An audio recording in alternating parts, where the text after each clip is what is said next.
I'm Maurice Powell. Welcome to A Little Light Music, Manx Radio's regular Thursday evening classical music hour. And I'm going to begin even this evening's programme with a wonderful piece by William Walton, Spitfire, Prelude and Fugue, a wonderful orchestral showpiece, originally from the film music for the film The First of the Few, which was a tribute to R.J. Mitchell, the designer of the Spitfire, and starred Leslie Howard and David Niven. The film was so popular that Walton decided to rescue some of the music for this concert piece, which was first performed by the Royal Liverpool Philharmonic Orchestra, with Walton himself conducting. Walton's Spitfire, Prelude and Fugue.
Well, I can't imagine a more exhilarating start to our concert this evening. Walton's Spitfire, Prelude and Fugue, and it was played for us by the English Northern Philharmonia, conducted by Paul Daniel. A very fine piece, and I should say that'll be the opening piece for the Isle of Man Symphony Orchestra's gala concert in the Royal Hall at the Villa Marina on Sunday, November the 24th, which is a date for the diary, and I shall be talking more about that concert in due course, because we have the wonderful Polish cellist Ewa Mizerska coming across and playing the Elgar Cello Concerto that afternoon. So more of that, as I say, in due course. Right, something on the lighter side now. This is a short piece by Leslie Osborne, about whom I know nothing. Obviously one of the toilers in the depths of the British light music industry. This is Lullaby for Penelope, a really charming piece. We don't know who Penelope was, of course.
Well, a charming piece. As I say, I don't know very much, or I don't know anything about the composer, but I'll make an effort to find out a bit more about him and perhaps find some other pieces by him. But we certainly don't know who Penelope was. I imagine possibly a child, as this was a kind of a lullaby. I'll try and find out. It's not very good, is it, to come to a programme not knowing anything about the pieces? But it's just one of those small pieces I sort of picked out at random, really, and there simply wasn't time to do any research. We'll come back on that. Sounds an interesting composer, and that was a delightful piece. And here is another delightful piece. This is Schubert's famous Ave Maria. This was an enormously popular piece in the 19th, 20th centuries, and I noticed, doing a little bit of research quite recently, in the immediate post-Second World War summer seasons here on the Isle of Man, it was a piece that cropped up very often, sung by all the great singers that came here at that time, Schubert's Ave Maria. There was a little bit of a controversy about this. I think this was in 1947 or 1948. A young Manx girl sang this song at a concert at which the Bishop of Man was present, and as she finished singing the song, he kind of stood up and objected to it, and the poor girl was actually standing there, not knowing what on earth was going on. He objected to her singing this song at a service. Now, I'm not exactly sure why he objected. Maybe, was it because it was in Latin? Was it considered too Catholic for the Isle of Man? I've really no idea. Anyway, he comes over as a bit of a pompous ass, and he was much derided in the press, and then of course attempted to say that his comments were in fact misunderstood. Oh, don't they all?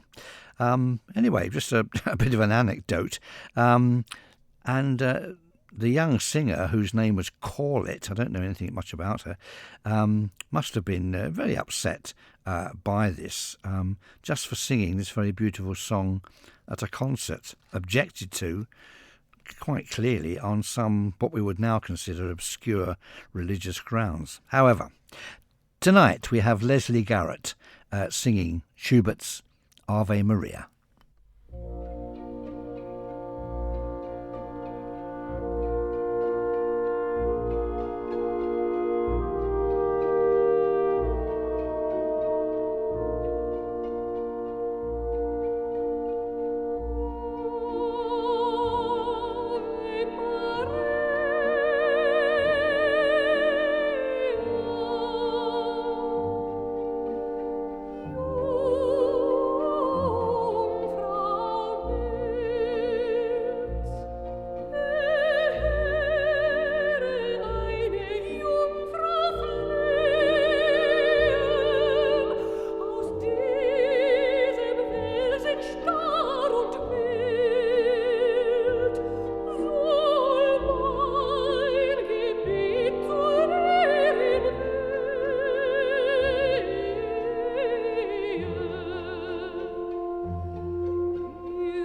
Leslie Garrett singing Schubert's Ave Maria, a beautiful piece of music, even by Schubert's standard, who wrote hundreds of beautiful pieces of music, particularly vocal pieces like that.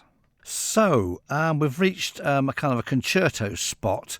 Now, if you've just tuned in, you're very, very welcome. You're listening to me, Maurice Powell, and this is Manx Radio's regular Thursday evening classical music spot, A Little Light Music.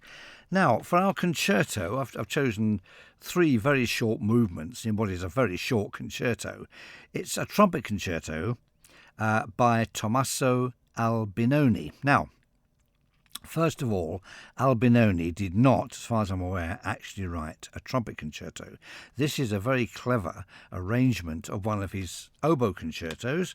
For those of you that collect opus numbers, it comes from opus 7, number 3. So originally an oboe concerto, 3 movements, 3 quite short movements. Now, Albinoni was a contemporary in Venice of Vivaldi and a very highly thought of composer. He's perhaps not as well known as Vivaldi today because he left mainly instrumental music, concertos of various sorts. He did write operas, but very few of them have survived. And if he wrote any sacred music, I haven't come across a recording of a major work. So it's really hard to judge exactly how he stands in sort of pantheon of composers. But certainly the music I have heard is very beautiful, very skillfully written. And if you like Vivaldi, or if you like Handel, if you like Bach, you will certainly like Albinoni. Although there's one work of his which I should avoid, like the plague, which is the so-called Adagio of Albinoni, which he did not write at all. Some dreadful concoction by an Italian musicologist, and it sounds like Puccini. That is not what Albinoni's music is like. There are lots of genuine Albinoni adagios. Any one of those is better than that outrageous piece of rubbish. So, Albinoni, a trumpet concerto. It's played for us by Hannes Leubin, and there are 3 short movements.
A beautifully played trumpet concerto by Albinoni, not originally written for the trumpet, as I was explaining earlier, but for the oboe, and containing a genuine adagio as the slow movement.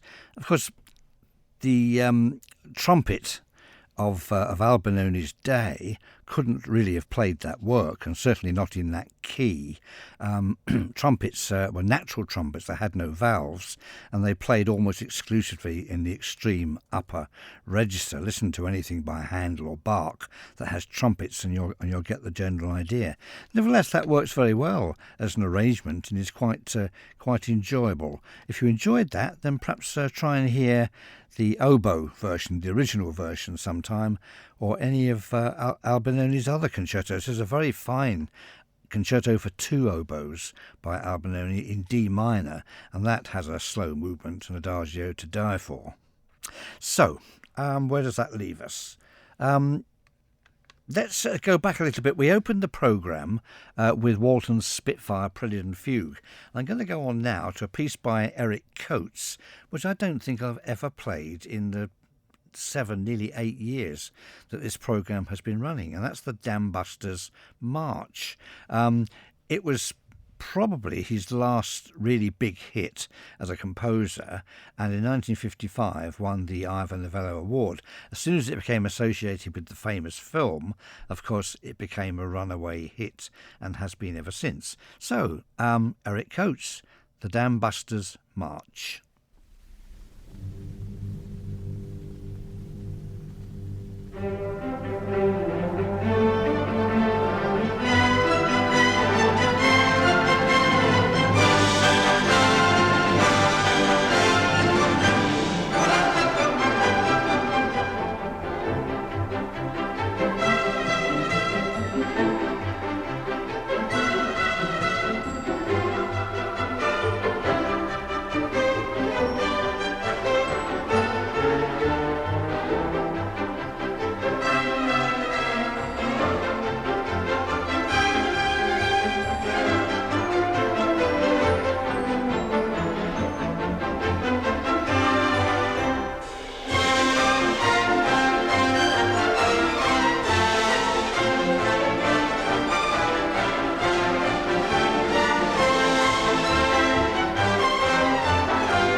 Eric Coates, who else? The March, the Dam Busters. Now, you'll regular listeners, that's if there are any actually any regular listeners. I don't actually know that. Of course, I could be talking to myself for an hour every Thursday evening. Nobody's actually said anything, but however, moving on. You'll be getting to realise now that occasionally I pull off the shelf some music by a totally obscure composer nobody has ever heard of, and just as a way of having a peek into sort of musical history's back catalogue to see what's lurking there. And I have to say, more often than not, I hope I come up with something interesting and that's actually rather good. We've had all sorts of things by all sorts of composers, contemporaries of Haydn and Mozart, Dittersdorf, Wranitzky, Krommer, all these people, and many others as well. But I think I've finally reached the most obscure composer ever, and that's Heinrich Isaac Bieber. He was born in 1644 in Bohemia, but spent the most illustrious years of his career in Salzburg. He was his prowess on the violin was legendary. He was known all over Europe as a violinist, and his compositions for violin were famous and also became used as teaching material. In 1690, he was ennobled by the Emperor Leopold I and became a Lord High Steward, a post which he kept until his death in 1704. I'm going to play two bits from his Requiem, or one of his requiems, starting with a funeral march and then the Agnus Dei. These are not long movements, and this is not a sort of searingly dramatic work. It's really a celebration. It's thought to have been written really for the death of the Archbishop of Salzburg in 1687, so it's partly a celebration of his life. Apparently he was an awfully good chap. So, Heinrich Isaac Bieber, or as he later became, von Bieber. Interesting composer. Of course, in Salzburg, a half a century before the Mozart family ever became associated with Salzburg. So there's not just Mozarts in Salzburg, there are other fine composers as well. So first of all then, the March Funèbre, followed by the Agnus Dei from Bieber's Requiem.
two short extracts there from the Requiem by Heinrich Isaac von Bieber, the Salzburg master in the 2 generations or so before the Mozart family became associated with Salzburg.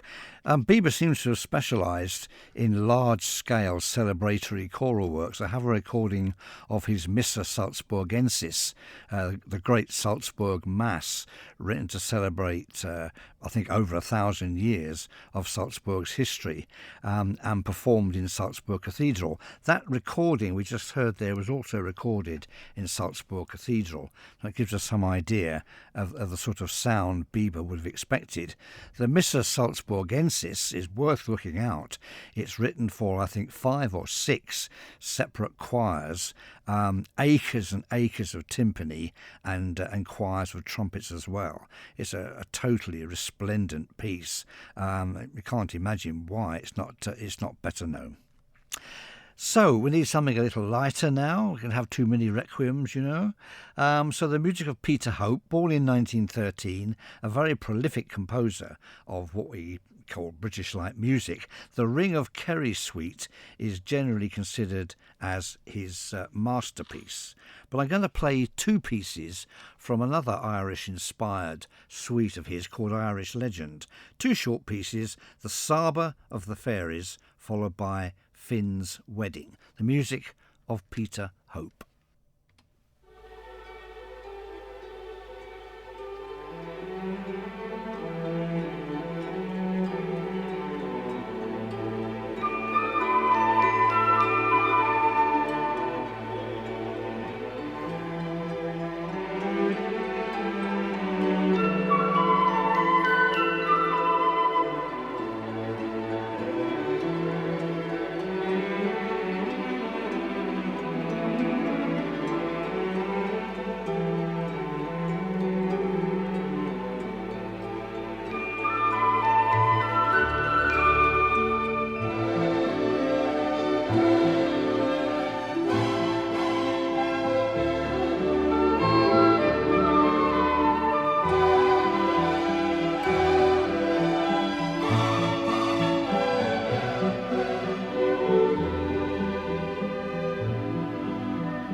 Two charming pieces there from Peter Hope's sweet Irish legend. We first heard The Saba of the Fairies and then Finn's Wedding, a fine orchestral jig, if ever I heard one. Well, that brings us to the end of the programme. I hope you've enjoyed my selection.